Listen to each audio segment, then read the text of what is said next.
En guise de comité d'accueil, des bottes de foin et ces mots « clients uniquement ».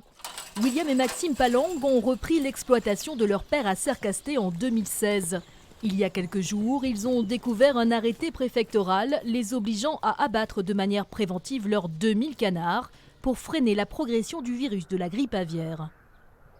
Non, on ne le fera pas. Après, s'ils veulent s'en charger, il faudra qu'ils se retroussent les manches parce que nous, on défend notre gagne-pain, on défend notre vie.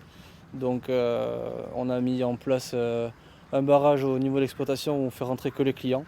Donc maintenant, s'ils veulent venir abattre les canards qui sont confinés dans le bâtiment, qu'ils viennent, mais il faudra que c'est employé.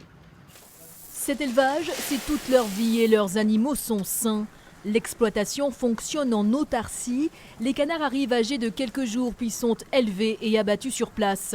Pour les deux frères, il n'y a donc aucune raison d'obéir à la préfecture.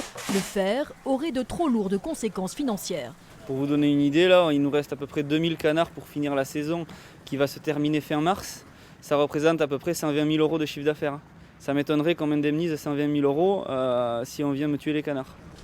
Cette détermination, beaucoup de producteurs de volailles en plein air la partagent. Une prise de position soutenue par la Confédération paysanne qui souligne qu'il existe d'autres solutions pour lutter contre l'épizootie.